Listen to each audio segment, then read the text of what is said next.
Alô você, estamos aqui mais uma vez no meu querido podcast. Oportunidade de bater um papo com pessoas interessantes sobre assuntos interessantes da cidade de Irecê. Hoje temos a oportunidade de bater um papo com a figura ilustre aqui da cidade, nosso querido Adalvo Martins. Seja muito bem-vindo, meu querido. É uma satisfação imensa tê-lo aqui hoje. Pois bem, a satisfação é minha, Breno. Me sinto extremamente honrado, gratificado pelo convite do amigo. E estou ocupando esse espaço aqui, registrando na história algumas coisas, né, que a gente vai conversar aqui. Eu acho de suma importância, né? Hoje, sem dúvida nenhuma, com o advento da tecnologia, a gente tem esses recursos para poder dar, né, essa condição de ser entrevistado e fazer alguns registros, já que a gente compõe, né, a sociedade ireceense e regional, por que assim não dizer, né?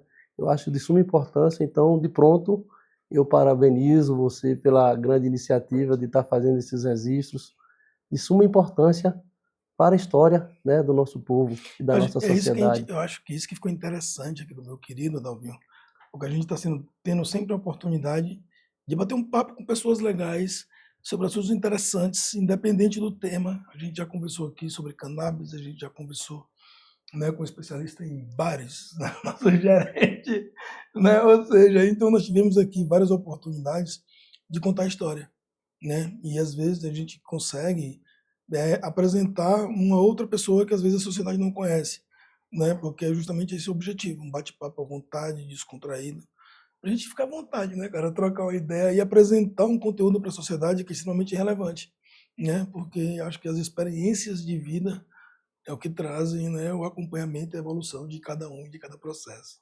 Perfeitamente, esses registros são de fundamental importância, né, como eu falei anteriormente, até mesmo para que os mais jovens se mirem, né, se olhem, avaliem, né, e tomem o seu rumo, o seu caminho. É aqui, Então, como eu falei, vocês estão de parabéns, eu acho importantíssimo. E não estou me sentindo assim, a última Coca-Cola do deserto. Eu acho que a diversidade que você traz para cá, isso sim que é a coisa mais importante, Breno. Eu vejo isso em você. Você é um cara que demonstra essa condição da diversidade, que é a composição efetiva da sociedade, né? Então, isso é de suma importância, esses registros. que massa, meu irmão. E agora a gente vem trazendo aqui a história de Adalvo, lá do início. Empreendedor, um camarada de 18 anos, se forma, né, técnico agrícola, e aí cai para dentro, para uma área de fiscal do Proagro, dentro da Pois é, região de cara. Iracema. Aí você me faz voltar no tempo, né? Isso lá nos idos de 1983, Eu tinha, concluo. ó, 83, eu não tenho problema de dizer minha idade, viu? Nessa época aí eu tinha 2 aninhos. Pois é, cara. Interessante, né? Pois bem, aí em 83 eu concluo o curso de técnico agrícola na Isagre, e naquele tempo a Irecê, né, a região de Irecê, o Brasil vivia a ditadura e tinha uma máxima, né, que falava plante que o João garante. Irecê, como um grande celeiro de feijão, era, claro, né, o financiamento era intenso aqui do feijão, do milho e da momona, né?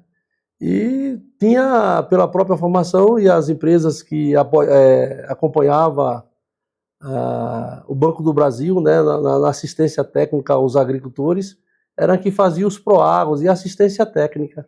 E ali, logo depois de formado, eu tinha estagiado na EPABA, que era a empresa baiana de pesquisa, e estagiei também numa empresa, a Só Agropec, que era uma empresa que dava assistência ao Banco do Brasil, né? E logo em seguida eu fui chamado para poder trabalhar no período, exatamente no período de fevereiro, que era quando não chovia e aí se intensificava os pedidos de Proagro. Só para fazer uma oportunidade aqui, né, para poder as pessoas às vezes entenderem o que foi o Proagro. O Proagro, lá nos anos 80, era uma situação do governo na qual um benefício, né, onde se fazia uma avaliação na qual uma garantia, é tipo um garantia safra, né? Então, se você fosse o processo de você plantava, tirava o recurso do banco para poder fazer o investimento e no caso de você perder a sua safra pelo fato de chuva. Então tinha justamente um processo onde os fiscais faziam justamente esse processo de avaliação também, não é isso? Pois bem, exatamente, Breno. O VBC, o valor básico de custeio, naqueles valores que eram liberados pelas hectares das áreas plantadas, era retido um percentual para a cobertura. O Proagro era tão somente um seguro. Sim. Se porventura a cultura não vingasse, né, não tivesse plenitude ou que tivesse uma perca parcial, o agricultor recorria ao Proagro e ali tinha o que a gente chama de uma cobertura parcial ou total, compreendeu? Então o Proagro era uma coisa que, na cultura de sequeiro, né, para a juventude de hoje que não acompanhou esse período, fica às vezes incompreensível, né, que foi uma época que tinha todo um diferencial, né? Um custeio, um apoio logístico dentro do que tange isso e recurso disponível. Exatamente, E financiado pelo governo federal, né? E quando tinha uma bucha que realmente o produtor ele não conseguia, que ele tinha perdido tudo, entendeu? Aí onde trava o custeio total. O custeio é o Proagro, é o Proagro seguro da lavoura. Então, enfim, eu trabalhava nesse segmento aí, né?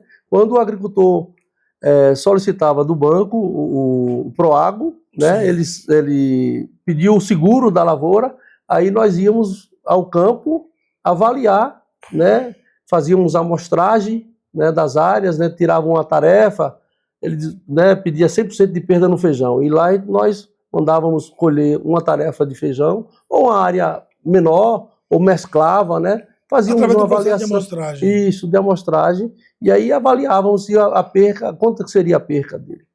E aí, se não fosse uma perca que configurasse, depois aí tem um critério lá que nós adotávamos, que era a renda familiar, né, para ele se manter. Aí quando cobria sua renda familiar, aí nós dávamos perca total.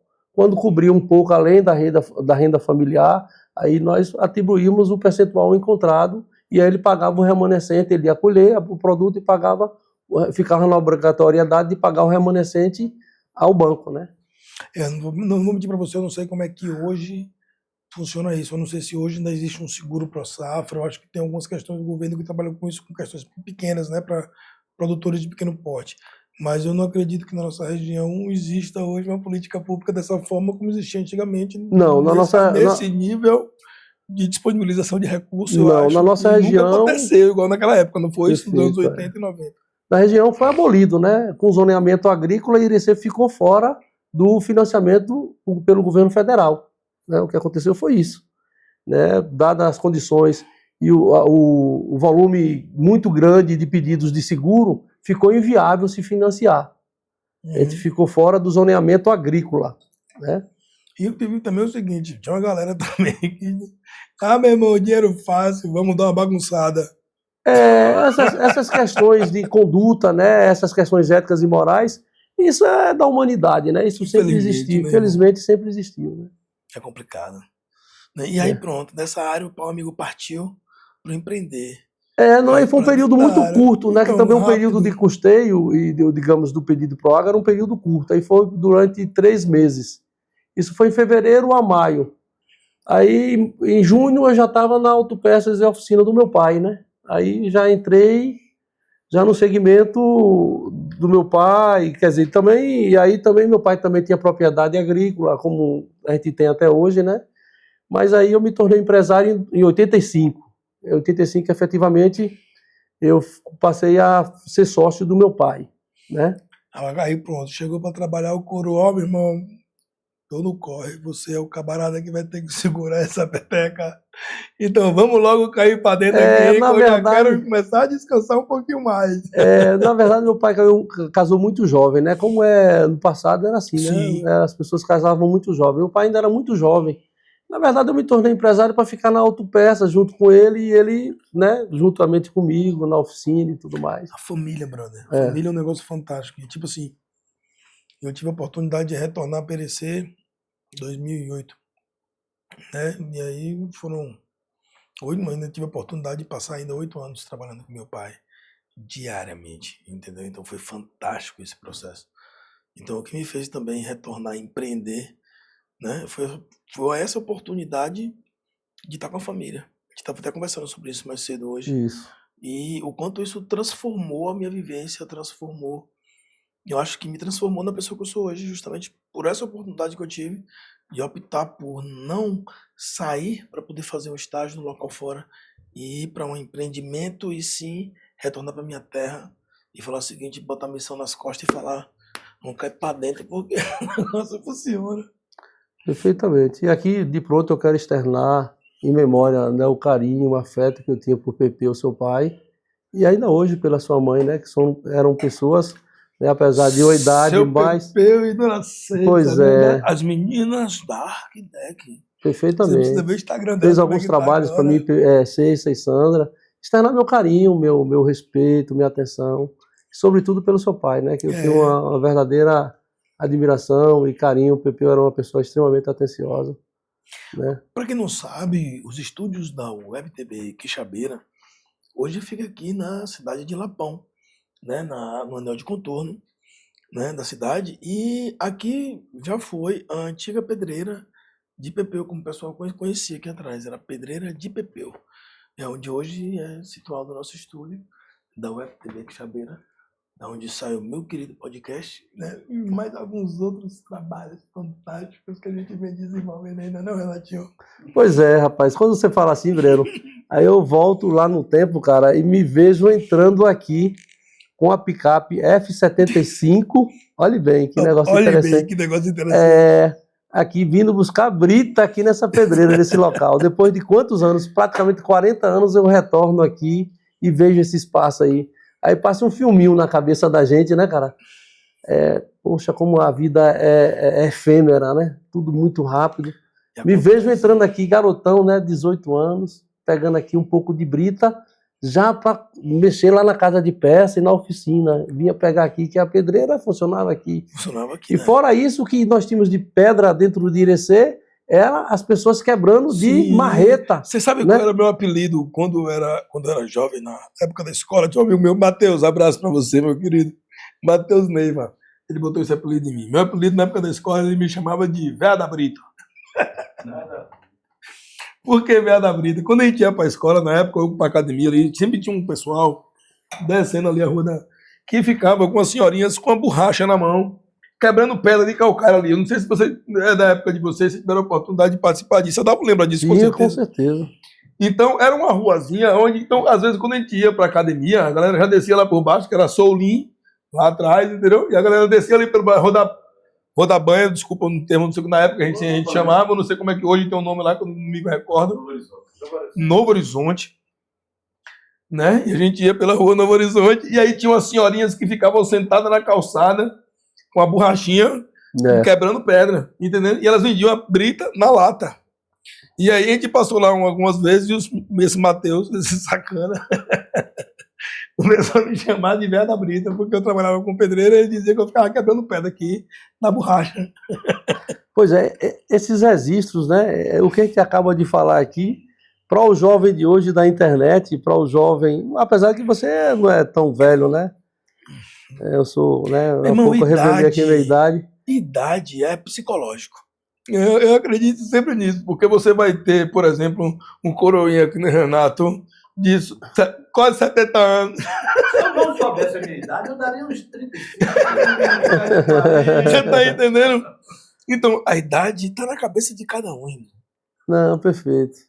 Mas eu diria assim, Breno, esse relato histórico, Sim. porque a gente está falando de um processo artesanal, né? De uma coisa que a construção civil utilizava. E hoje que ninguém Irecê sabe o não que era é isso. abastecido, né? Com o serviço industrializado que você hoje, como Com empresário, certeza. que serve Irecê e região. Nós não tínhamos esse trabalho, né? E aí Pepeu, com a sua força empreendedora, que monta aqui uma pedreira, né? Já começou a fornecer e ter uma condição melhorada, né? Fora isso, né? A gente tinha que comprar das pessoas que quebravam lá de forma artesanal. E é interessante que quando o Pepeu entrou nessa brincadeira aí junto com o Paulo Humberto, né? É exatamente, com o Paulo Humberto, né? Eles caíram agora imagina, um arquiteto e um engenheiro. Surgiu uma oportunidade de negócio, os caras, vamos cair para dentro. Dois empreendedores. Né? E caíram e fizeram de maneira diferente naquela época. E foi durante muito tempo, funcionou massa. E foi uma época que aqui naquela região justamente não acontecia. Foi o início do processo de industrialização e produção mineral aqui da cidade. Porque aqui, Perfeitamente. quem produzia brita aqui na região realmente era esse pessoal que produzia de maneira artesanal, ou tinha em América Dourada, que é uma empresa que já fornecia há mais tempo, que É. forneceu o calcário agrícola também, que é uma empresa um pouco mais antiga.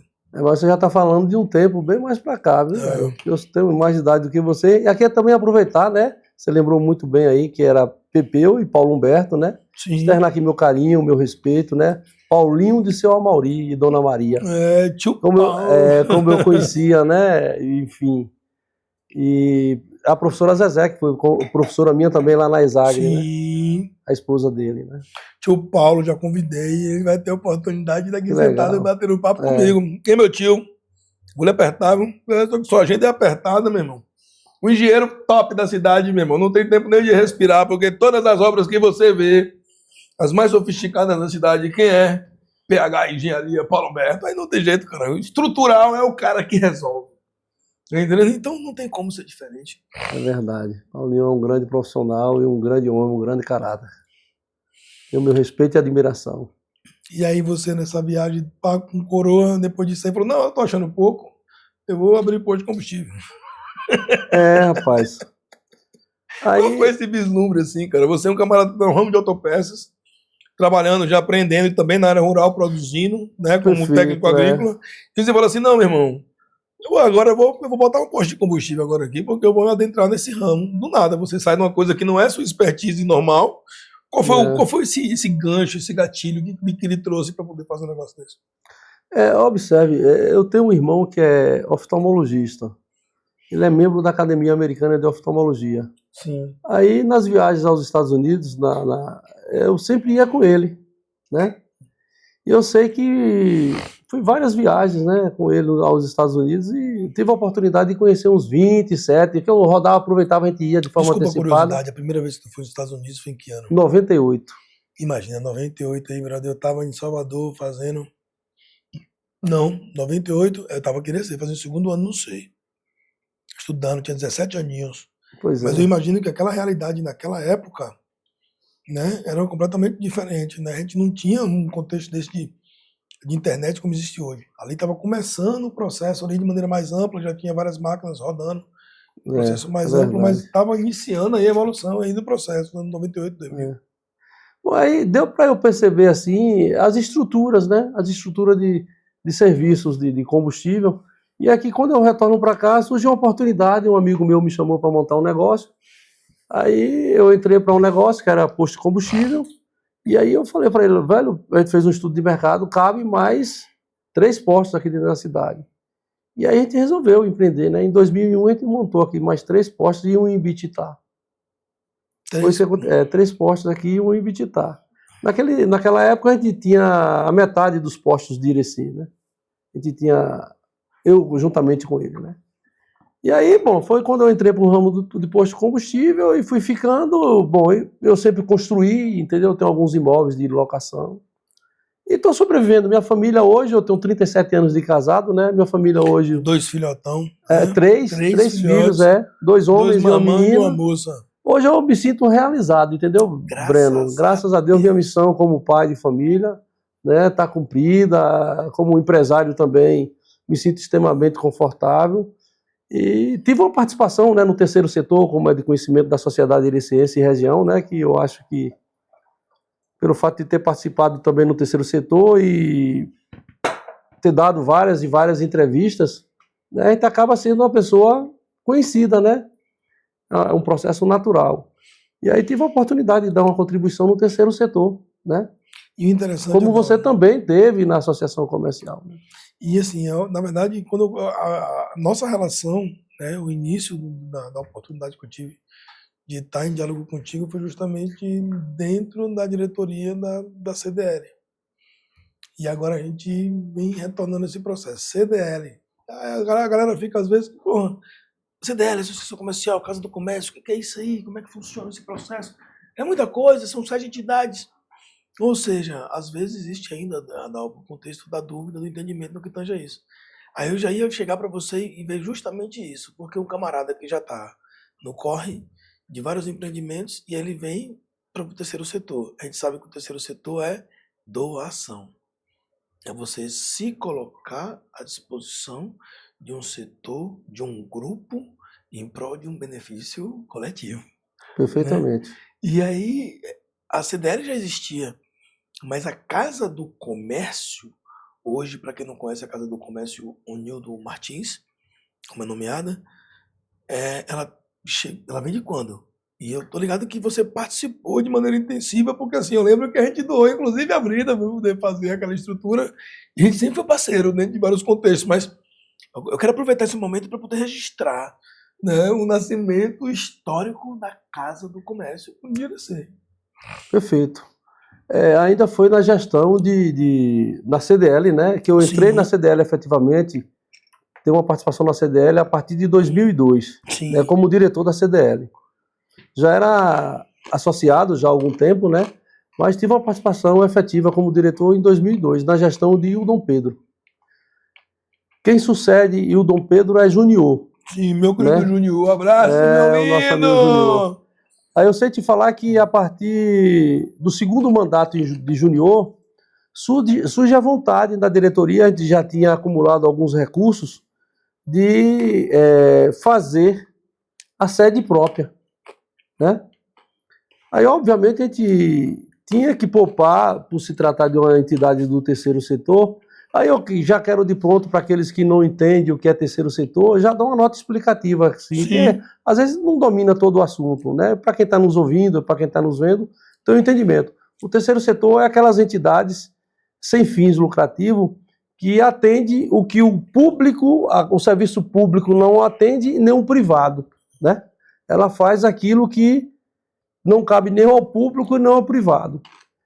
E a CDL, né, já dando outra nota explicativa, como é que nasce a Câmara de Diretores Lojistas? Ela nasce lá em 1955, lá no Rio Grande do Sul, quando o comércio lá do Rio Grande do Sul, precisamente Porto Alegre, tinha necessidade de ver quem eram os clientes que era devedor no comércio.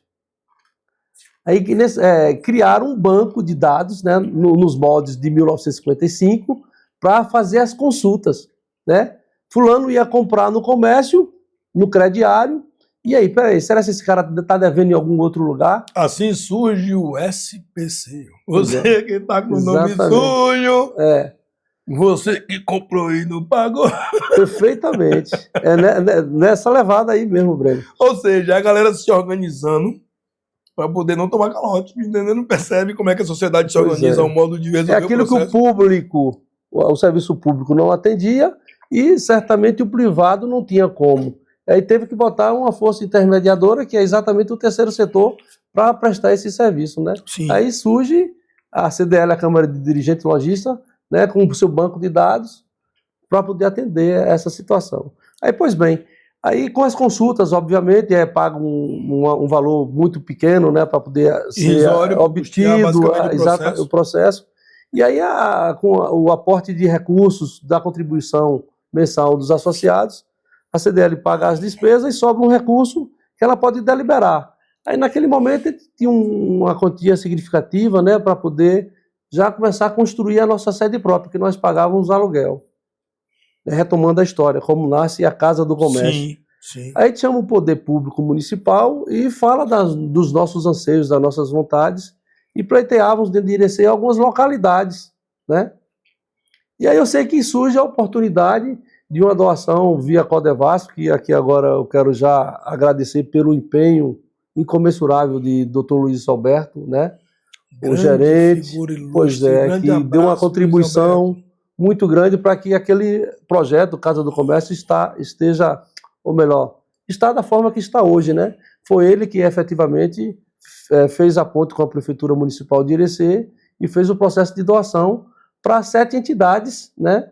Que é o Sinconte, a CDL, a Associação Comercial, a Associação dos Moradores da Vila da Codevasf e a Diocese, que tem uma igreja lá nos fundos, né? A igreja Santa Maria Gorete. E aí a gente pega aquela vontade que nós tínhamos de construir a sede e compramos os galpões da Impressul em Feira de Santana. Isso ainda na gestão de Junior, no final de 2007. A gente vai lá e planta a pedra fundamental, né? Em 2007, a gente leva essa estrutura para lá no final de 2007. Aí, em 2008, eu assumo... Desculpe, 2008. Final de 2008, eu assumo A presidência da a CDL, presidência da automaticamente CDL. é presidente da Casa Os do Comércio. galpões, né, os esqueletos já estavam montados. E aí, a gente funcionava ainda na Avenida Primeiro, na Avenida Santos Lopes. Sim. Aí a gente monta toda aquela estrutura lá, né, é uma obra de várias mãos, né? Aí você há pouco falou aqui, doação de Brita, de vocês, várias doações, né, Alfredo Tura. Tem pessoas assim que contribuiu e muito, né? Eu cito aqui alguns nomes, mas eu quero dizer que é uma obra de várias mãos, né? Interessante você Zé Carlos da perceber Cebola também foi uma das quantas pessoas que ajudou. pessoas acreditaram na ideia, acreditaram no impulso, na vontade de alguns. Porque assim, eu acredito que quando se junta, mas quer um grupo em prol de um objetivo, facilita e acontece. Mas Perfeito. normalmente tem aquele camarada que é o que puxa a brincadeira, né? Junto com a turma.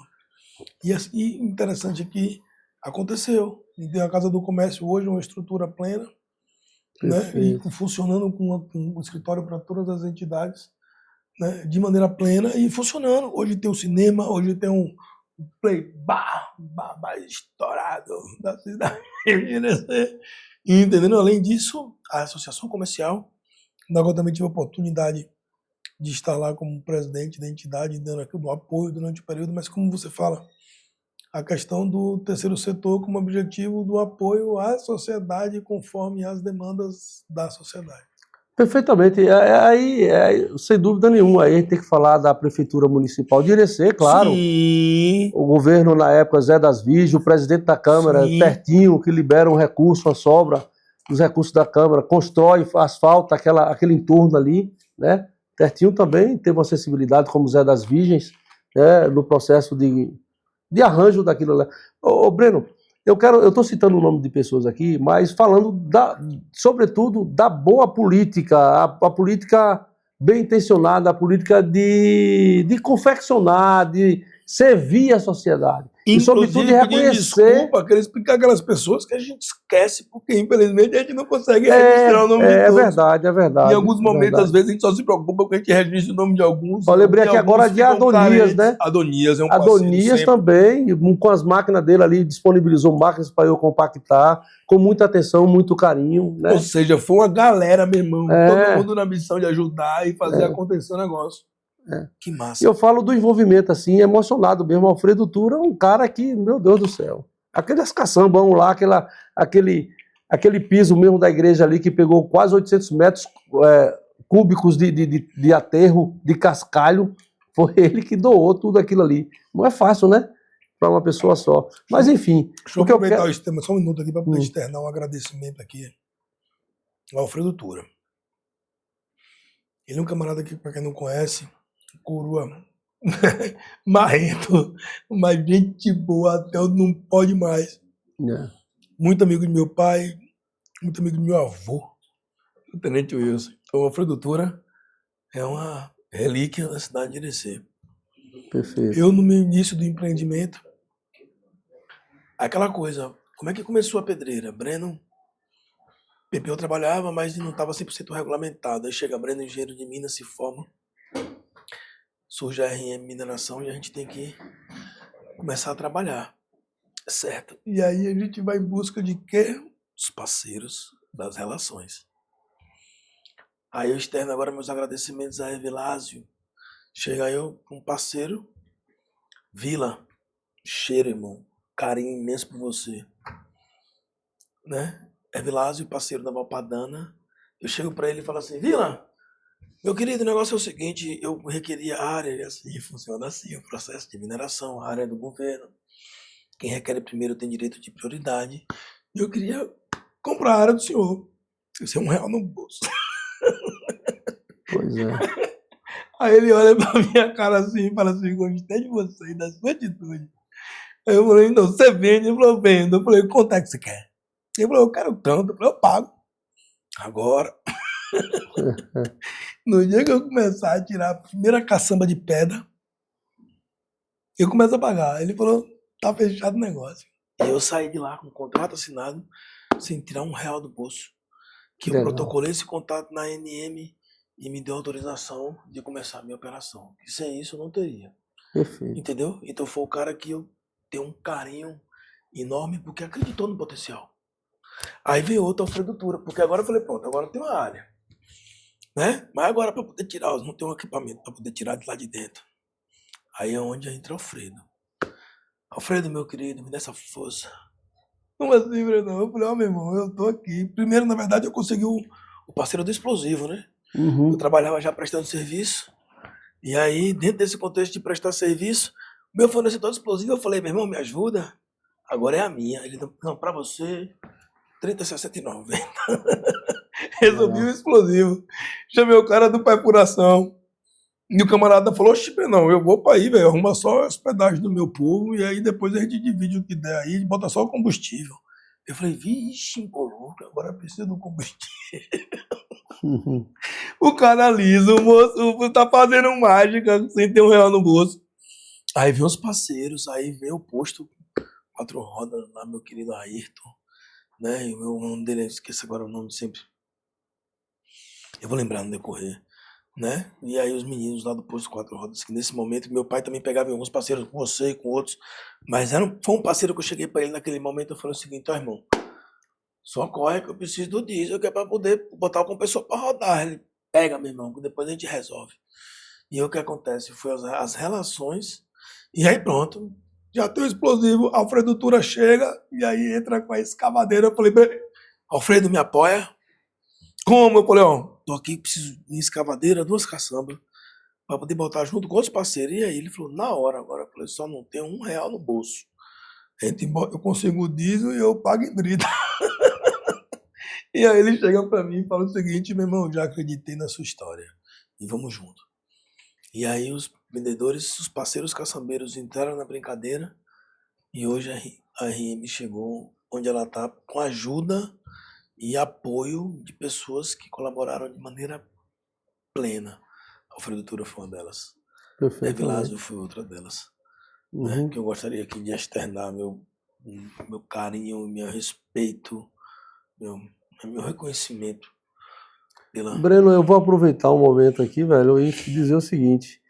Todo esse reconhecimento, cara, hoje você não tem o seu pai, como eu não tenho o meu pai, né? Mas eu não tenho dúvida, velho, que a história dos nossos pais aqui na nossa cidade, na região, é que deixa um legado, né? E com essa competência para sua descendência, né?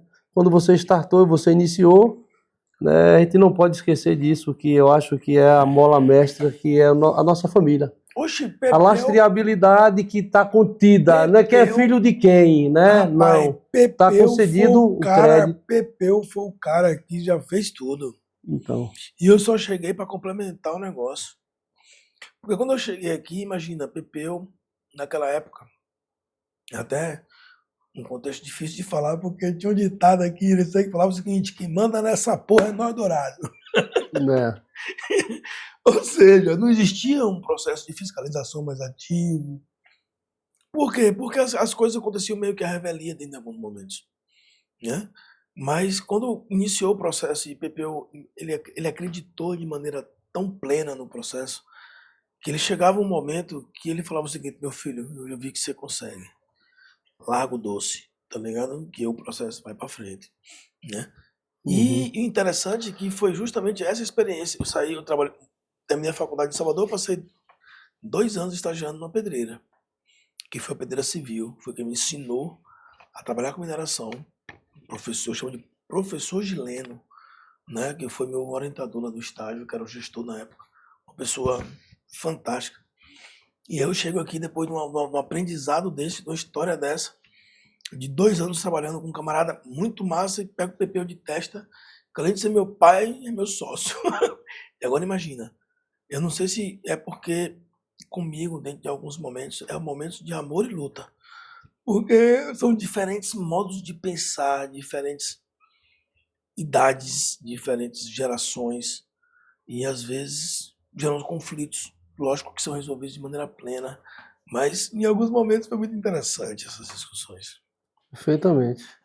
Bom, enfim, eu falei de seu pai, de PP, eu lembro do meu pai aqui, o saudoso Adalvo Martins de Araújo, né, muito conhecido na região, da autopeça e oficina feirense, e que eu só tenho que agradecer também pelas experiências, pelas diversas pontes feitas pelo meu pai no meu caminhar, né, como empresário, como homem, que abriu muitas e muitas portas. Obrigado, meu pai, onde você estiver. Bom, enfim, dito isso, eu quero retomar a conversa dizendo que em 2004, na sucessão de Dom Pedro, Sim, é feito um convite para que eu viesse assumir a CDL. Eu sim, quero retomar essa parte da história, que sim. eu acho de relevante importância. Assim, sobretudo para a história que eu estou contando, né? A história da CDL e a minha história. E aí eu não me sentia preparado, mesmo porque eu estava concluindo a faculdade de administração. Falei, não me sinto preparado. E logo em seguida, em 2007 para 2008, foi quando o João terminou o segundo mandato dele, e aí veio o convite novamente. Aí eu já me sentia preparado, né, para assumir, e vi uma coisa assim muito interessante que tinha acontecido, né, muito recentemente em 2006, que foi a aprovação no Congresso da Lei Geral 123, Sim, que é o estatuto que é o desdobramento do Estatuto da Micro e Pequena Empresa. sim.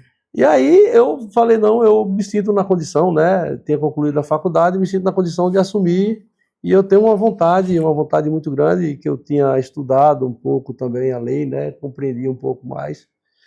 Eu queria dar uma contribuição, né, pelo terceiro setor. E aí eu assumi essa condição de presidente, né, que eu só tenho que agradecer pelo apoio da diretoria incondicional que eu recebi. Foi um momento, uma experiência vivida que, sem dúvida nenhuma, só me aumentou, só contribuiu para a minha evolução como ser humano, como ser social. E aí eu sei te falar que, ao assumir, eu tento implementar o que está contido na própria lei, né, que é a aplicabilidade da lei. Sim, E aí, nas entrevistas que fazíamos, né, a gente sempre procurava se os prefeitos, os prefeituráveis da época, tinham vontade de ter uma secretaria de Justiça e Comércio, micro e pequena empresa, sim, né, porque a lei geral fala exatamente do tratamento favorecido, simplificado e diferenciado do micro e pequeno negócio. Coisa que até hoje, Breno, com todas as dificuldades, a gente vê que ainda o povo, os empreendedores de uma forma geral, ainda não se apropriou, né, do que está contido na lei, que é algo assim, para quem compreende e entende, é algo assim extraordinário do ponto de vista da aplicação, né? Eu precisava avançar e muito nesse quesito. Estava aproveitando aqui um contexto, para quem não conhece, já entendendo o caráter informativo, né, do meu querido, faz um pequeno resumo do que seria a lei geral, né, de que forma ela vinha complementar e auxiliar o micro e pequeno negócio, o regionalismo, as situações da sociedade, para poder facilitar e disponibilizar uma melhor tecnologia para o processo. Breno, eu pegaria uma nota explicativa da seguinte forma. A gente compreende as cidades da seguinte maneira. As cidades, elas existem pelo simples fato de nós, seres humanos, a gente buscar uma logística nos serviços e na troca de produtos. Troca, o que hoje a gente Sim, sabe que é a troca no processo de venda, né? A gente se aglomera num processo com essa busca. As cidades existem efetivamente porque existe o comércio, seja ele de serviços ou de mercadoria, de troca de mercadoria. Observe. E a grande parte efetiva dos negócios é de micro e pequeno negócios, sim, tá? E aí o que é que acontece? E quem é o maior cliente? O maior cliente do município, de todo e qualquer município, o maior cliente salve-se, raríssimas exceções, do ponto de vista de aporte de dinheiro, de consumo mesmo, sim, é o próprio município, eu digo assim, é a própria prefeitura. sim. Onde é que a prefeitura desse município está comprando? Entende como é? Observe que é um nicho de negócios que tem que ser voltado para o próprio O município. desenvolvimento do município. Imagine, vamos analisar aqui quanto é feito de compras públicas hoje no que tange a alimentação das escolas de tempo integral. quanto é feito de aquisição hoje de uniformes nas escolas públicas? Quanto é feito de aquisição hoje de N materiais, produtos e serviços que hoje não necessariamente são produzidos na nossa região de Irecê. Mas imagine se todos eles fossem.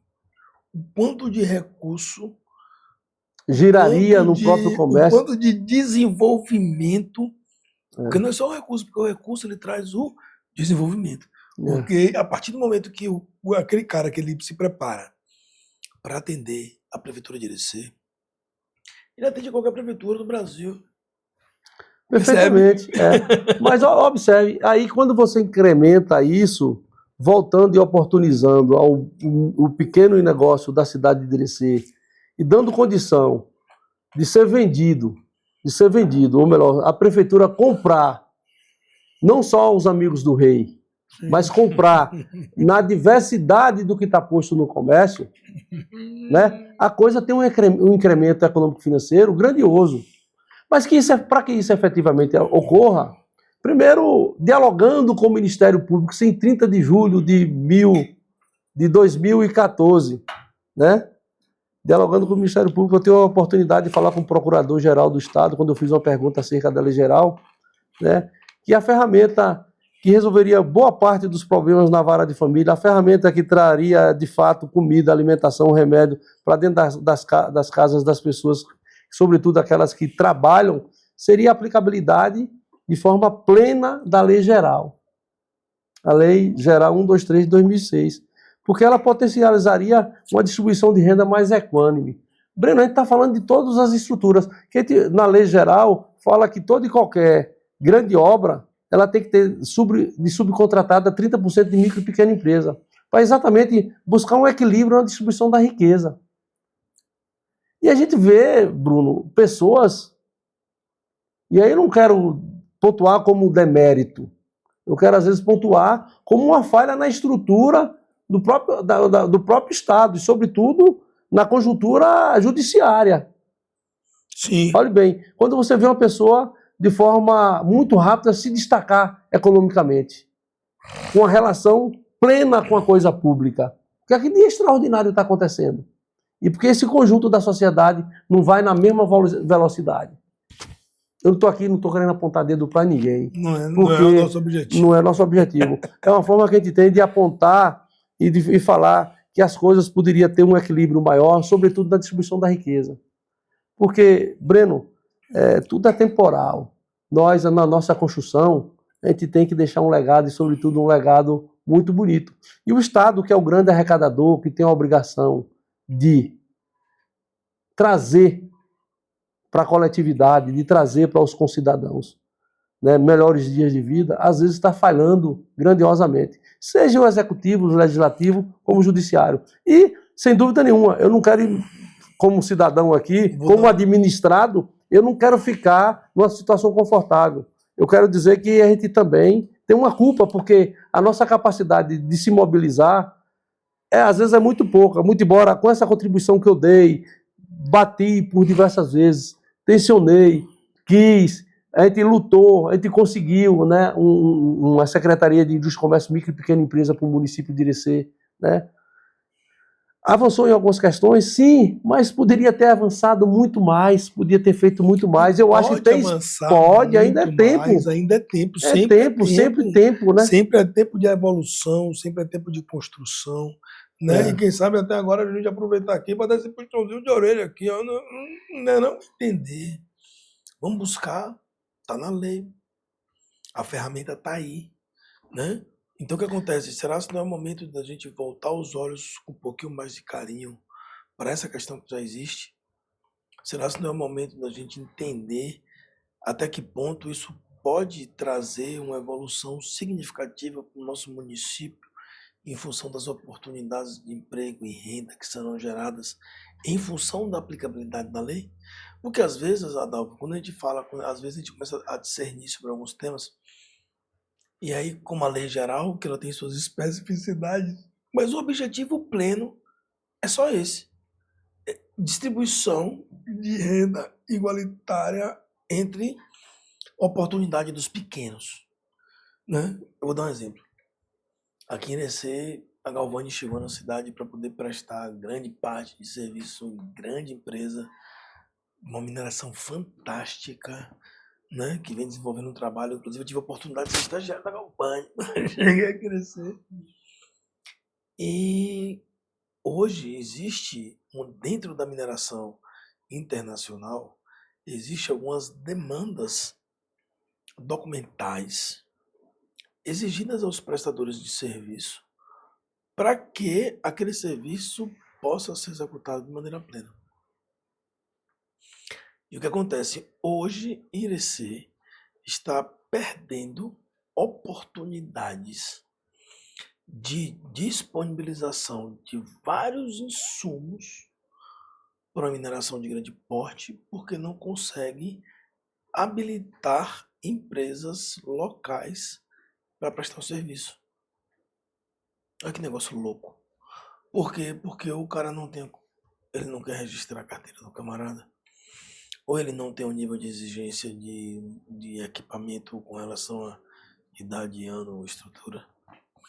Ou seja, imagina que está chegando uma grande mineração na cidade que pode apoiar de maneira... Imagina que dentro do seu processo inicial são 700 pessoas trabalhando para montar uma unidade.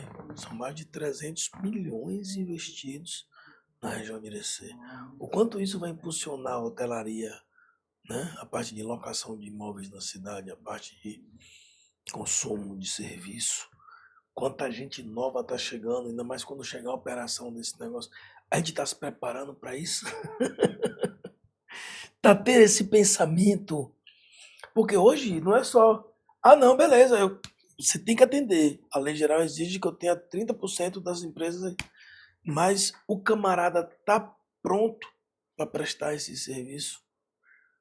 E a gente está conseguindo apoiar essa galera que precisa desse apoio documental, orientação, para poder botar esse negócio para andar.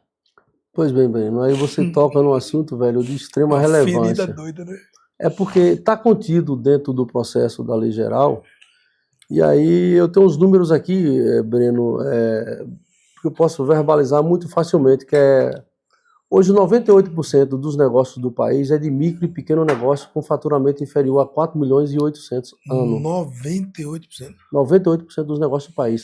E Mais de tem, 20 milhões de CNPJ. Observe, a 20 gente domina milhões de de CNPJs. Pois é. A gente Percebe domina bem. tão somente 1% das exportações brasileiras.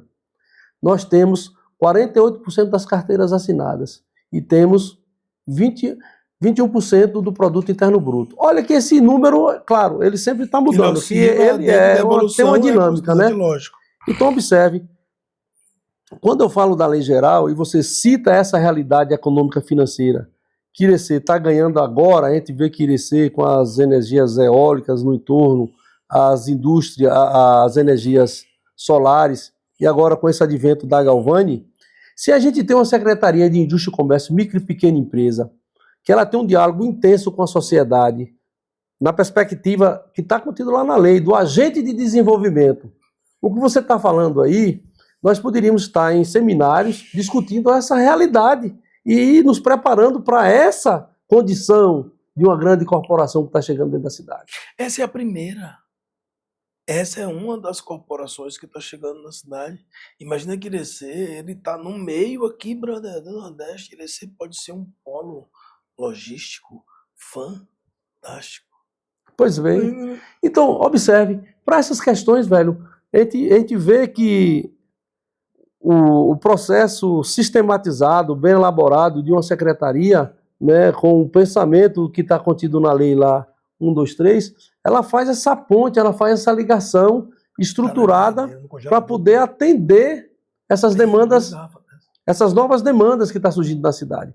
Então, o que eu entendo e vejo é uma necessidade assim, pujante da gente estar cada dia mais estudando as entidades do terceiro setor, a sociedade de uma forma geral, não só de Irecê, como do entorno de Irecê, do Brasil, né? Tá atento a essas questões legais, né? A gente vive uma democracia. o império de uma democracia é a lei. Então, se a gente tem a lei que já dá essas tratativas, ela é tudo mais fácil quando a gente busca estudar ou acompanhar ou cobrar de forma bem contundente e, sobretudo, civilizada, respeitosa, para que esses processos que estão contidos na lei, eles se alavanquem, porque é uma forma grandiosa da gente dar celeridade no processo de desenvolvimento e, sobretudo, para esse mundo moderno de civilidade, né? Porque a gente sabe que o mundo moderno, ele necessita que avancemos nessas questões, né, da compreensão, da relação com o Estado, e a lei geral é um instrumento, sobretudo, porque a força motriz do Estado, Breno, e todo mundo sabe disso, a gente como empreendedor, que a gente contribui sistematizadamente, mensalmente, pagando nossos impostos, a força motriz... Que não são poucos! Não são poucos, né? A força motriz é o imposto, é os empreendedores que faz a ponte com o Estado, né? Arrecadando dos consumidores e fazendo o pagamento ao Estado. Então, a gente precisa efetivamente... Ou seja, não existe almoço grátis. A história é essa, para alguém comer, alguém está pagando. Não tenho dúvida. Então, essa relação ela tem que ser uma relação assim, né, bem profícua e bem legítima do ponto de vista do exercimento da cidadania. Então, na minha passagem pela CDL, eu dei contribuição, como tantos outros presidentes dão a contribuição, e aí a sociedade, de uma forma geral, os empreendedores, de uma forma geral, tem que ter esse sentimento de pertencimento. Se a gente ficar na individualidade, se a gente ficar lá no conforto das nossas conquistas, das nossas poucas conquistas, e aí eu como um defensor, eu sou um defensor, Breno, que o Estado implemente políticas, como está aí demonstrando, né, as escolas integrais, para que dê uma formação plena da primeira infância.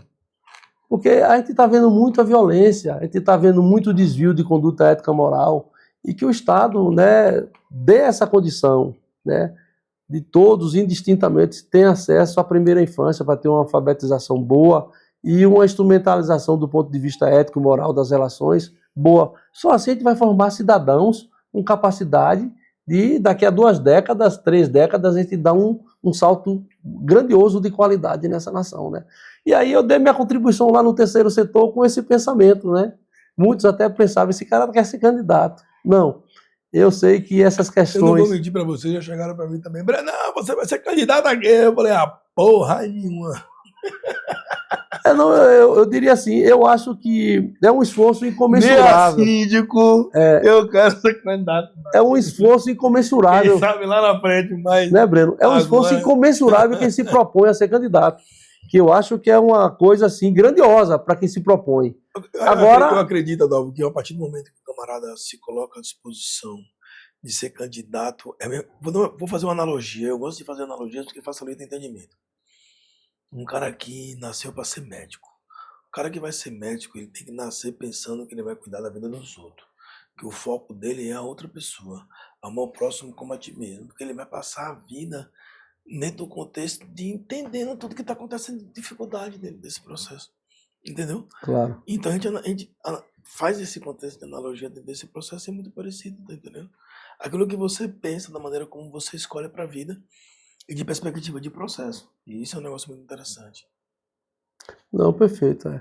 E não, eu quero te falar assim, eu estava há pouco falando que para quem é candidato, quem se submete ao pleito de pedir às pessoas para votarem nele, que ele vai devolver com trabalho, eu acho assim uma coisa grandiosa, né? Espirituosa demais para quem se propõe a ser candidato. Coloca à disposição. Né? Eu acho uma coisa maravilhosa. Eu queria dar minha contribuição como cidadão, como dou até hoje, como cidadão, com minhas participações, com minha contribuição, e sobretudo como homem de família, que eu acho que, do ponto de vista organizacional, para quem já leu lá Engels, a origem da família, a propriedade privada e o Estado, vai entender que a gente, lá nos antepassados de alguns 1000 anos atrás aí, nós éramos como os animais. A gente chegou ao ponto de se organizar em família, em propriedade privada e Estado. Criamos até o Estado, né? Mas que, obviamente, num dado momento, o Estado poderia fazer muito mais. Eu não quero dizer que o Estado é de completo omisso com as coisas, que ele dá contribuição, agora, ainda assim, precária. E aí, a contrapartida que eu chamo agora é que nós, os cidadãos, né, com a lei geral, com o advento da lei, que eu sou do ramo de atividade, do comércio, que a gente se aproprie da lei para que façamos um tensionamento muito maior, para que, digamos assim, do ponto de vista organizacional, do ponto de vista da distribuição da riqueza, do ponto de vista do Sim. bem-estar do ser humano aqui, já que a gente vive esse modelo, né, que a Ou gente possa seja, dar uma contribuição expressiva, né? Resumindo de maneira plena, se a gente consegue a aplicação da lei geral na sua plenitude aqui na nossa região, a gente conseguiria fazer uma alavancagem financeira e empresarial de maneira plena, porque tem muita coisa interessante chegando. Grandes obras, grandes grupos, grandes empresas, irem ser sempre crescendo e evoluindo de maneira plena. Perfeito. Então, se é exigido um processo desse da lei geral, agora isso, não adianta só exigir, tem que auxiliar e capacitar, né? Porque é aquela coisa, as demandas das grandes empresas no que tange à organização, à logística, as licenças ambientais necessárias para a operacionalização, as questões trabalhistas no que tange a isso. Então não adianta só falar assim, pô, eu quero fazer um serviço foda, mas eu vou trabalhar a minha boca. Não existe. Chegou o momento da região se profissionalizar como um todo, porque as oportunidades de emprego a partir de em breve serão imensas. Aí eu digo assim, no que tange a parte industrial, a gente está falando aqui só da Galvão, mas a gente tem na nossa região alguns estudos minerais com grandes potenciais econômicos, não só aqui, como na proximidade. Então é coisa que a região tende a evoluir muito mais no que tange a isso. Mas tem que se preparar para isso, tem que capacitar, tem que gerar conhecimento, tem que contribuir o conhecimento para poder ter uma equipe preparada e estabilizada para poder receber o que vem de forte lá para cá. E nessa relação com a coisa pública, né, a relação com o Estado, e eu quero me ater assim, com visibilidade ao que está contido na própria lei. Porque eu venho e sou um microempreendedor, né, um empreendedor de pequeno porte, por assim dizer. É que se a gente... Pequeno porte aí também você pegou. Eu me coloco dessa forma porque essa realidade é uma realidade que eu me fundamento com os números. E eu Comparando com Bill Gates, Não é agora isso. Não é essa aí. Não, sendo uma realidade, é uma realidade assim, fática, desculpa, entendeu? brincadeira. Não, tranquilo, é uma realidade fática. Observe que a gente só vai vencer algumas coisas do ponto de vista para se melhorar, Sim, se efetivamente a gente se aglomerar e se apropriar do que está contido na lei. Porque o legislador, muito dificilmente ele vai falhar. E ele falha quando tem, né, uma vontade ou um vício muito grande, né? Um vício muito grande para poder falhar para com a coletividade. E ele ainda assim falha pela falta de posicionamento claro e de entendimento claro da sociedade. sim. E eu vejo como sendo a lei geral um instrumento que a gente pode avançar muito mais. Quando a gente fala da cédula, a cédula de crédito que está contida na lei geral, que a gente não conseguiu avançar ainda, que a gente poderia ter avançado muito, está adormecida a lei geral. Por conta de quê? Ninguém se apropriou. Ela está enfraquecida, né? Está muito enfraquecida. E é assim, às vezes as pessoas têm ideias geniais, que vê como uma coisa muito boa, o legislador cria, né? Mas não conseguiu aplicar ainda em Não função consegue porque... da polaridade das situações, das adversidades E necessárias sobretudo para do poder cidadão que colocar não para se fazer. apropriou do que está contido na lei. Às vezes Essa é a porque grande nem realidade, foi né? disponibilizada essa informação para o cidadão a nível geral. É. A verdade é o seguinte, é possível que agora, primeiro, vai chegar pessoas aqui, que porra é que esses caras estão falando? É. Que diabo é essa lei geral? Eu não sei nem que porra é isso. A Lei Geral 123 de 2006, né? Lei Geral 123 de 2000 e 6. pronto. Então, para quem não conhece ainda, Só dá um Lei Google Geral lá, né? E querer 123 estudar. de 2006, que vai entender de onde é que está chegando essa prosa todinha aqui. Perfeito, é isso aí. Interessante, velho, quando você tem a oportunidade justamente de compartilhar o conhecimento. A gente tem um ritual aqui. Renato, acaba sendo um ritual. Que toda vez antes de a gente começar o podcast, a gente bota uma música com o objetivo de parar, respirar, pensar e pedir a Deus, e as oportunidades do universo, que o diálogo seja com esse objetivo, de engrandecer, de enaltecer, de contribuir de alguma forma a alguém. Alguém vai estar ali sentado ouvindo e vai falar o seguinte: porra, eu tava precisando ver esse negócio aí, ó. Eu tive a oportunidade de um colega meu falou assim: pô, eu tava na Austrália. Do nada. Eu olho no meu celular que eu tô vendo o Breno Matinho conversando com o Lúcio. Tá ligado? Especialista em bares e restaurantes da cidade. Pois é. Gerente de nosso amigo Dadinho, não é isso? O aniversário de Dadinho esse dia, a turma fez uma parada, foi isso? Eu não tive... Dona Dadinho, eu não pude ir. Desculpa, Dona Dadinho, tava chegando de viagem. Lúcio, meu irmão, um abraço forte, mas é isso, né, cara? As relações. Perfeito. Eu vejo como sendo, há pouco falei do advento da tecnologia, né? Essa capacidade de irradiar o processo histórico, de levar sempre uma mensagem. Eu sou um camarada assim que entendo que,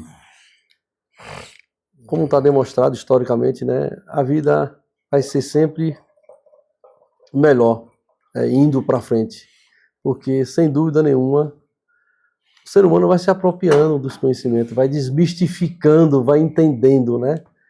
Há poucos anos atrás, nós, e aí com todo respeito, né, nós éramos considerados tabaréus do interior. Hoje, nos diversos rincões do mundo, como é que você pode chamar alguém, né, que pegou o celular dele, que, né, os celulares estão espalhados no mundo. Né, com o instrumento da pesquisa aqui, você estuda o que você quiser. Você se apropria, claro, sem dúvida nenhuma. Tem muita coisa que vem no celular que é inapropriada, mas, sem dúvida nenhuma, também as pessoas têm a facilidade de fazer a pesquisa e entender que aquilo ali, né, não tem muita importância. E se apropriar de conhecimentos diversos, né? E eu acredito nessa possibilidade que o mundo vai ser sempre melhor. A gente caminhando para sempre, ele vai ser sempre melhor. E essas concertações, que há pouco nós falávamos aqui, né? Como é, por exemplo, a ocupação imobiliária equivocada, que a gente vê, né? Que a gente vive um modelo fordista, a gente vive um modelo americano, e as nossas ruas é muito estreita, né? Talvez pela facilidade, as dificuldades que nós tínhamos de produzir intertravado, hoje não tem mais motivo. A gente tem que cobrar, como eu, como membro do Consema lá, da Prefeitura Municipal de Irecê, eu sou um crítico. Está contido na lei, mas a lei precisa ser revista. E esses loteamentos têm que ser mais alargados, com mais áreas verdes, né, como a gente vê em outras regiões, até fora do país, e ruas mais largas, porque a gente vive efetivamente, Breno, um modelo fordista. Todo mundo hoje tem uma moto, tem um carro. Como é que fica as ruas das cidades, as menores cidades aqui da região de Irecê? Soma Parque! Pois é. Polêmica! Então, a gente vê que a gente tem uma cidade do interior, né, que se a gente pegar um ponto central de Irecê, por exemplo, e fazer um raio de 4 quilômetros, ele vai dar certamente dentro de uma propriedade rural, né? Exato. E fica aquele aglomerado, a cidade toda compactada, com as ruas estreitas, né? E se aprovando cada vez mais loteamentos numa condição, loteamentos numa condição que as ruas não estão sendo alargadas. As áreas verdes estão sendo diminuídas. Mas o bom é que aconteceu agora breve em Irecê, tem pouco tempo. Eu acho que isso aí é uma das coisas que tem que pontuar de positivo na gestão de Almo Vaz, que foi o contexto do plano diretor do município, que foi aprovado, de todo o projeto que foi feito de maneira plena, um estudo com a sociedade durante um grande período no que tange a isso. Então, hoje existe um novo código de postura do município, já existe um novo plano diretor, um plano de ordenamento urbano. Então, hoje eu acho que Irecê, no que tange ao processo de exigência documental para a regulamentação, ela está no caminho certo. Não, para a realidade de Irecê. Para a realidade hoje da de Irecê situação, hoje, a gente viu uma transformação, hoje, né? A gente percebeu uma transformação significativa, muito boa, muito positiva, sem dúvida nenhuma. Sobretudo no que se diz respeito às praças de Irecê, né? Sim. Que as praças de Irecê houve um processo de remodelização, né? Que aquela entrada de Irecê ali, como vai ficar, a condição que vai ficar ali, puxa, né? Dá uma condição, né, de uma cidade organizada e tudo mais. Enfim, mas Eu quero Agora, só aproveitar aqui, Adão, eu queria saber sua opinião sobre a situação que está acontecendo aí hoje, que é uma situação do Brasil e do mundo. Hoje a política de São Paulo, ela está coordenando a política do Brasil. Quem é que não está acompanhando hoje o Pablo Marçal do Faz o M? Como é? Faz o M. Bah, quem é que não está acompanhando o que está acontecendo? Entendendo, irmão? Então imagina, você já imaginou no debate da maior capital do Brasil, um camarada dá uma cadeirada no outro, meu parceiro. Imagina que negócio louco que está acontecendo hoje. E ao mesmo tempo eu digo, o que tange de expertise, de tecnologia, de conhecimento, no que tange a internet, aos cortes, aquilo que o povo quer ver. E Pablo Marçal de maneira maestral, né? Hoje ele é considerado o mito da internet, porra. O cara conseguiu, sem televisão, sem propaganda de rádio, sem financiamento, fazer um regaço em São Paulo, né? Só com a questão da internet. Olha que loucura as mudanças como acontecem. Eu diria, Breno, que o pouco que eu vi, né, que eu tenho um ponto de vista assim muito bem postado, né? Eu digo sempre, ó. Olha só para você ter ideia como é que eu penso, pra você se situar. É polêmico esse negócio. Tá É ligado, muito né? Porque polêmico. imagina, meu irmão, tá do mundo um camarada, um apresentador da rede de televisão, um gordinho comedor de açúcar, lançando uma cadeira numa... Porra, velho, imagina. Você imaginava um negócio desse acontecer? Né? É loucura, porra. A gente não imaginava um negócio desse acontecer nunca. Perfeito, mas como eu ia te falando, eu acredito assim, ó, velho, no que se diz respeito à produção, para eu ser produtivo, para eu ganhar dinheiro, para mim, o trabalho só vem, a riqueza só vem do trabalho, certo? E da terra. Com certeza. O processo especulativo, quando eu vejo aí falar Bitcoin, não sei o quê, eu não sou homem de Bitcoin, eu não sou homem de... Entendeu como é? Também não, cara. Observe, eu queria que você pegasse essa linha aí, Sim. de como é que eu penso. Quando eu penso na figura de um gestor, e aí eu quero assim, do ponto de vista do meu pensamento, demonstrar assim uma coisa que a minha linha de raciocínio, eu procuro estar numa linha assim para que seja uma coisa que me norteie do ponto de vista da minha existência. Do ponto de vista da produção da riqueza, eu acredito no trabalho e na terra. Do ponto de vista, olhe bem, do ponto de vista de ser um administrador, olhe bem, do ponto de vista de ser um administrador, eu acredito, olhe bem. Geração de emprego e renda.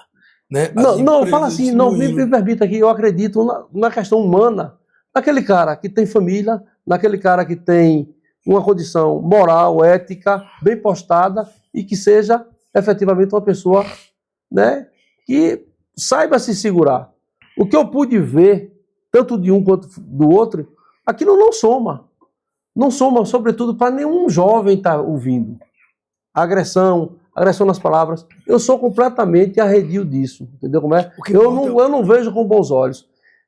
Velho, eu não estou aqui querendo ser o paladino da moral, não se trata disso. Isso é importante demais, porque inclusive... Mas, sobretudo, esse negócio de rede de internet, eu quero saber, velho, como é que o cara se comporta, o que é que ele fala, o que é que ele diz. Porque você querer ser o bambambam, querer... Não, para com isso, entendeu como é? Isso aí não existe. Eu quero saber das tuas ações, do que você fez, do que você construiu ao longo da tua vida. Eu tô falando assim, velho, porque eu tô falando de um cara que tem... Isso é pleno. Que eu tenho 37 anos de casado, eu podia também não estar casado por algumas razões, normal, mas eu sou pai de 3 filhos, eu constituí uma história. Rapaz, eu estou falando assim, velho, abrindo um paralelo assim, para demonstrar que muitas coisas a gente é motivado a certas coisas e a gente não está vendo as razões básicas existenciais daquela pessoa. A gente está indo para uma coisa que está muito louco, o mundo está muito louco. Quer ver um negócio interessante? Eu lembro eu conversando contigo lá, a gente batendo um papo, vocês falando pra mim assim, Breno, imagina aí, se eu ganha aí na loto. Como era a loto que a gente tava conversando naquele dia? A milionária, né? A milionária. Tá com 250 Imagina aí, se eu ganho na milionária 250 milhões.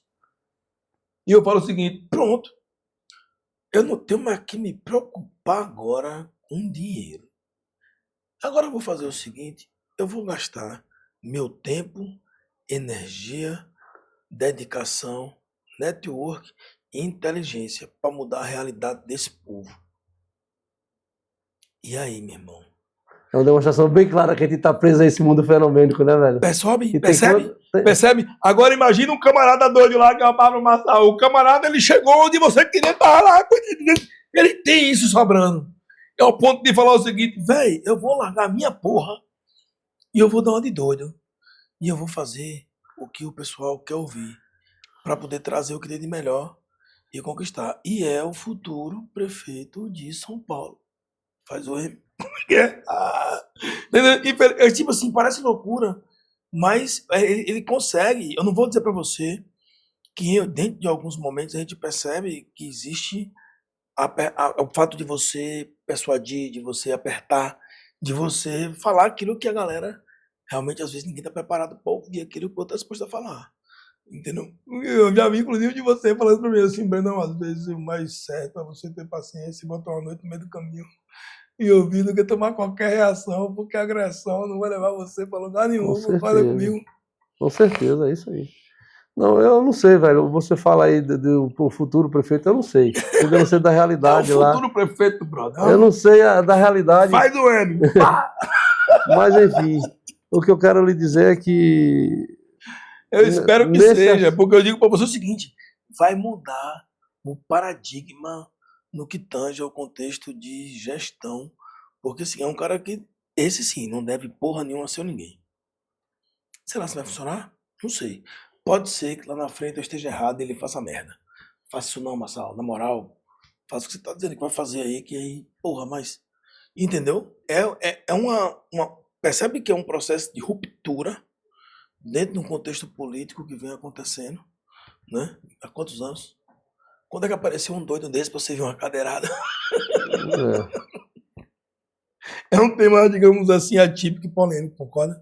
Desculpa até entrar dentro desse processo, Não, mas é o tranquilo. contexto do encaminhamento do diálogo. Não é que a gente tá batendo um papo informal, né? O formal com registro na história. Mas eu quero te falar que esse mundo fenomênico que a gente vive, cara, vai ter sempre essas questões, né? E são esses pontos fora da curva. Mas como eu te falei, eu acredito na produção da riqueza, no trabalho na terra. Eu sei que o mundo fenomênico aí vem os bitcoins, vem um monte de coisa que eu não quero ir nessa seara. Eu acho que é invencionice de todo Mas assim, um aparato que está por trás, Mas assim, ó, tem outro que está camarada... concentrado, ganhando dinheiro com isso. Aí Não, tem outro camarada que é o Renato 38, que ele vem trazendo uma desmistificação no que tange a isso, de maneira muito plena. E assim, parece loucura, irmão. Mas se você for analisar, muito do que ele vem falando tem muita lógica. Porque se você percebe, a sociedade ela vem se organizando ao ponto do Pix, do cartão, do controle pleno e absoluto das finanças. Chega um momento que não existe mais moeda, não existe mais dinheiro, não existe mais lastro, é tudo com moeda, ela é uma moeda digital. Então ela se movimenta de maneira plena dentro do contexto, mas 100% da lastreabilidade, né, é do Estado. Então ele sabe exatamente tudo que você movimenta. Você não tem o direito, né, de você ter o sigilo das suas transações fiscais. Não existe mais isso no Brasil. Tem um boato E o Bitcoin é a única ferramenta que permite que você, através de uma chave criptografada, você consiga fazer movimentações financeiras independentes. Você lembrou o número na cabeça aqui, pai? Já foi. De onde você tiver um computador, você entra num site, uma chave que você gravou aqui, você não morre. Tem um Porque boato que você o nosso consegue. real vai virar o Drex, né? Ou seja, você vê alguns países utilizando já a Bitcoin como moeda nacional. Elon Musk está investindo em Bitcoin. É doido? Nunca, o Elon Musk não é doido. Não, O cara que fez o foguete. Quando eu entrei na faculdade de engenharia, sabe o que o pessoal dizia? Foguete não dá ré. Então, pra frente, pra trás, nem pra pegar impulso. Tá entendendo? E hoje Elon Musk bota o foguete pra dar ré. Tá ligado? Estacionar em cima da praia. Entendendo? E essas mudanças, essa atualização da sociedade de maneira plena. Pois é, esse é os modus operandi. O que a gente retrata aqui é os modus operandi dos dominados, né, e os dominadores. Desde que o mundo é mundo, a gente sabe que tem essa condição aí, né, de alguns poucos criarem esses instrumentos e se deleitar, né, com a operacionalidade, a força do trabalho de todos os demais. Agora, em alguns momentos, instrumentos que são disponíveis para poder facilitar e organizar uma sociedade e uma vida como um todo, né? Imagina um camarada como esse doido aí do Elon Musk. Pô. O camarada hoje, qualquer aldeia indígena que você precisar, na casa da Chibata, lá longe, que você não tem porra nenhuma, você tem uma antena aí, meu irmão, que você tem internet. E você está conectado com o mundo. Então o camarada, ele conseguiu conectar o mundo de maneira plena e acessível, com anteninha que você paga 150 conto por mês. Percebe? A que ponto, né, um louco, um visionário, com investimento, com potencial, e aquela coisa, o incutido. Incutido é pior do que doido. O cara que começa a focar naquilo de maneira plena. Tudo que o ser humano se dedica a fazer com ênfase, com determinação, com prática, ele faz com maestria. Inclusive, merda. Não tenha dúvida. Eu acredito muito na força, viu, Breno? Eu acredito muito. Quando a gente se junta e cria o Estado, a força maior, em tese, pela força arrecadatória, é do Estado. Quando o Estado dá a permissividade, olhe bem, e aí eu não quero ser um camarada com uma visão meramente socialista, sem compreender que o desenvolvimento, a capacidade que o ser humano tem, ela, num dado momento, pode, né, trazer coisas grandiosas, né? Não se trata disso. Eu acho que é possível. Agora, a força maior, a força efetivamente maior de tudo, é da coisa que a gente se propõe a criar para coisa coletiva, que é o Estado. Quando o Estado colocar à disposição, não. Quem vai para o coletivo, eu acredito muito nisso. Não adianta você ir para o coletivo se você não realizou o seu pessoal. Não, como por exemplo, aqui no Brasil. Observe, aqui no Brasil. Como é que eu vou trabalhar para me dedicar aos outros se eu não resolvi minha vida ainda, porra? Não observe. Não estou falando assim de um conjunto, Breno. Eu queria, assim, observe. O que aconteceu no Rio Grande do Sul na história recente agora? Foi o que a gente viu o que aconteceu lá no Rio Grande do Sul. Qual é a força grandiosa que pode efetivamente trazer algo de positivo para a coletividade do Rio Grande do Sul? É algum particular, algum bilionário que tenha lá no Rio Grande do Sul, ou é o Estado? Agora perceba que um bilionário, né, que é o Pablo Marçal, fez um regaço no Rio Grande do Sul mais do que o próprio Estado. O cara levou mais caminhões, mais mantimento, mais aeronaves à disposição, salvando a galera durante mais de 30 dias, e o Estado não disponibilizou a estrutura que um empresário com vontade de querendo resolver, e botar a faca nos dentes e falar o seguinte: eu vou, meu irmão, me dedicar a resolver essa porra. Entendeu? É muito doido, cara, porque imagina o poder do Estado. E o Estado, às vezes, inoperante. Porque o objetivo do Estado, hoje, como vem acontecendo, não necessariamente é o povo. É uma PT. Para mim, agora é um acidente de carro. Causa perdida, destruição, já foi. Infelizmente, desculpa aí. Os pensamentos eles se divergem, né? Com certeza, mas é normal, e a vida normal é plena. que seja, E o mais legal de tudo é a diversidade, é o respeito pela diferença. Uhum. É o cara ter o direito de pensar diferente, Claro, e a gente não vai deixar claro. de se respeitar, de se considerar. De forma Em alguma, relação a nunca isso, é a plenitude e o respeito no que tá gente. Não, eu, particularmente, essencialmente, eu acredito na força da coletividade. E a força da coletividade, ela, num dado momento, ela está representada pela coisa pública. E a coisa pública, às vezes, ou a grande maioria das vezes, está na mão de quem detém o domínio da produtividade. E aí, ou quando nada, tem uma influência muito forte. Aí onde vem uma coisa que eu falo que a coletividade tinha que se despertar. Como eu estou chamando aqui para despertar para a lei geral, é dessa forma que eu vejo. Senão, poucos se apropriam. do que é o nicho das compras públicas da coisa municipal, que tudo começa no município. Sim. E aí, só o rei e os amigos do rei que se dão bem. E os demais ficam na Não é o situação. caminho. Isso aí reverberado até a condição da própria federação, você vê que fica uma coisa assim escandalosa, né? E o povo deveria efetivamente estar se apropriando. E quando a gente fala da disponibilidade de recursos, o único fomentador do desenvolvimento e que deveria ter a condição, né, nas próprias faculdades ou até mesmo nos aspectos de pesquisa com os grandes laboratórios que se tem da coisa pública, seria o Estado, né, a Sim. produzir ciência, a produzir desenvolvimento, pesquisa. E aí, num dado momento, a gente vê que isso é roubado, é direcionado para De grandes maneira- grupos. É assim a realidade de mundo, né? É nessa perspectiva. Agora, nunca deixando de sonhar e acreditar na possibilidade que tenha pessoas com capacidade da Como sua dizia nosso sua querido contribuição, né? amigo Raul Seixas, tente outra vez. Entendeu? É isso Então, aí. meu irmão, É como dizia o poeta, né? faça o melhor que você pode com as ferramentas que você tem, até que você tenha ferramentas melhores para que você possa fazer melhor ainda. O importante é que você dê o melhor de você naquilo que você faz em busca do melhor objetivo.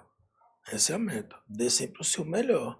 Não Às tem vezes dúvida. é uma coisa que eu recebi um vídeo esses dias de um grande amigo, o Rogério Espósito, que dizia o seguinte: quem acorda de manhã e ora também sofre acidente, também cai, também se machuca, né? Porque Deus, né? Ele fala dentro dos seus projetos: tu andarás pelo vale da sombra da morte, mas não temereis mal algum, porque o Pai está contigo.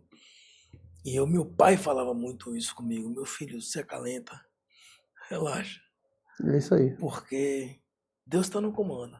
Faça o melhor que você pode, né? Acredite em Deus, coloca isso como um propósito e ferramenta de trabalho, de determinação. Vai em busca do seu objetivo, que você chega onde você quer. Perfeito. Perfeitamente. É isso aí. E lembrando do coroa, o cara chega e fica assim, Emocionado, babão. né? Mas é normal. É É isso da aí, vida. velho. É tanta lembrança boa, tanta coisa positiva, tanto aprendizado, tanta evolução. É. E é isso, meu irmão. Adalvinho, muito obrigado, meu querido, por estar aqui comigo, batendo esse papo, trocando essa ideia, Eu que tendo agradeço, essa velho, pela oportunidade. oportunidade, né, de estar aqui junto com você nessa tarde, né, nessa condição da gente poder estar falando de algumas coisas, né, da nossa existência e do como é que anda a humanidade, né? A humanidade anda dessa forma. Só que eu digo sempre, sobretudo para os meus filhos, estejam atentos em ser felizes. Aproveita para mandar um cheiro pro menino aí, brother. Não vai mandar, É isso aí, é a isso sua aí. câmera é só de cá. Já dá um cheiro pra ele, manda um beijo pra patroa, pra não ficar brava, que É é quem isso manda aí. na porra toda. Bom, então aqui agora nesse momento eu gostaria de externar meu grande amor, meu eterno amor pelo maior patrimônio que eu tenho, que é a minha família, Bens a meus Deus. filhos, né? Minha esposa. Dizendo que estou nesse momento aqui muito bom com meu amigo Breno, batendo um papo aqui, né, sobre a nossa existência enquanto seres humanos aqui na Terra. Mandar um beijo para vocês, o meu afeto, o meu carinho, o meu amor de pai, o meu amor de marido. E para minha mãezona também, né? Um grande amor que tenho pela minha matriarca. E para os meus irmãos também, né? Um grande amor que a gente sente, que a gente tem. E que a gente vai estar aí no final do mês juntos, se Deus quiser, para celebrar mais um ano de vida da minha coroa. Deus assim permita vários e vários e vários anos, e aproveito a deixa para mandar um grande cheiro para minha esposa linda, maravilhosa, fantástica, razão da minha existência. Tá ligado? Fernanda, que é um anjo que Deus colocou em minha vida, junto com meus 3 filhotes, Breninho, Pedro e Bárbara, que ressignificaram minha maneira de enxergar o mundo, né? E hoje se você perguntasse assim, quem é Breno? O Breno hoje é pai de Breninho, Pedro e Bárbara, esposo de Fernanda, e um camarada que é sonhador e busca empreender de maneiras distintas, tentando fortalecer pessoas, tá ligado? E gerar renda. E eu acho que Perfeito. é isso que a gente busca. quando vem com a IBELI, com os móveis planejados, com a maneira de encantar o lar, de transformar o lar de cada um.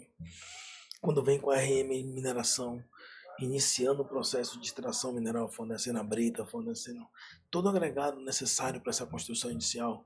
Aí vem a XRM Premoldados, oferecendo todo um leque de produtos pré-moldados com mais alta tecnologia no contexto de produção, no contexto de qualidade, prensa, laboratório, né? Central de concreto chegou agora, está sendo instalada para poder trazer um material com uma qualidade completamente diferenciada no que tange a isso. Aí vem a construtora, nós estamos reformando, meu querido, meu Deus do céu, pensa na loucura. A gente destruiu o restaurante e construiu outro em 30 dias. Estamos aqui tomando um vinhozinho, ó. Labelle de Joux.